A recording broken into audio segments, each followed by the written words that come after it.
First of all, Pakistan is not following Islam. Are you joking? I'm saying not Pakistan, we have 90% Muslim. Muslim means follow Islam. But Muslim, what Muslim? What Muslim?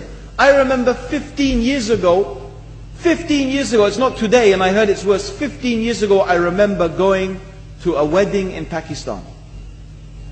A wedding where men and women were mixing freely.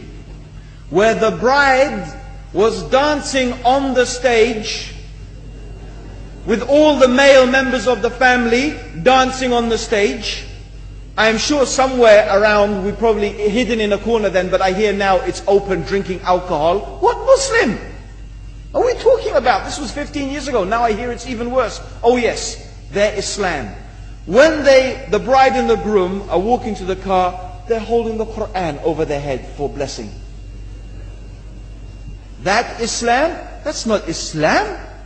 What Islam is that? That's exactly the thing I'm talking about. That's why the Muslims are in such a mess. Because of this nonsense, this hypocrisy, actually they are insulting the Quran by doing that. Amongst all of this haram, they think that the Quran, holding it over their head, is going to bless them because they're holding it. What is that? Where did they get this from? So, I don't know what we're talking about. In fact, this is the problem. You see, the Muslim world itself is so far from Islam. So many you find here in India. Well, I know it's not a Muslim country, but there are lots of Muslims here.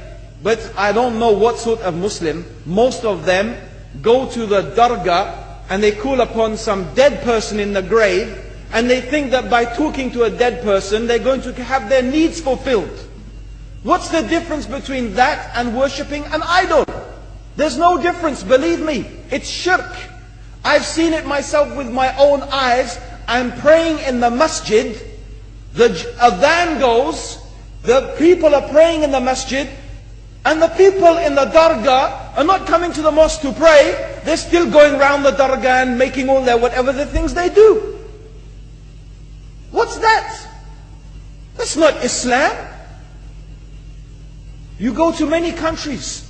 You find Pakistan, you want to see Islam in Pakistan. You know, in England, in every street corner we have a pub. You know what's a pub?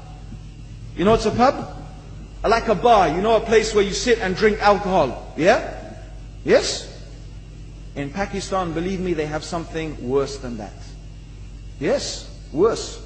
On every street they have a picture of a palm. Everywhere you see it. Hanging from the windows. They have the picture of a palm.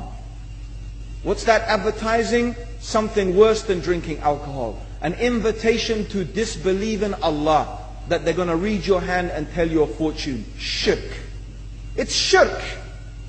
Whoever believes, the Prophet said, sallallahu alayhi wasallam, whoever visits a fortune teller out of curiosity, Allah will not accept their prayers for 40 days.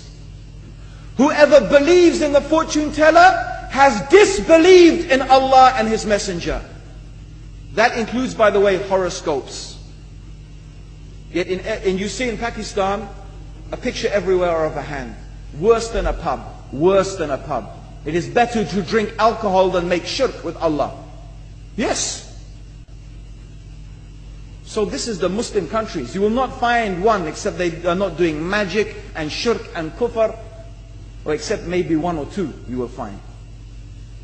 So this is the state of the Muslims. So no wonder we're in the confusion and the chaos. So these are not good examples. And this is really, in fact, the very reason that I'm saying why we are in such a big mess.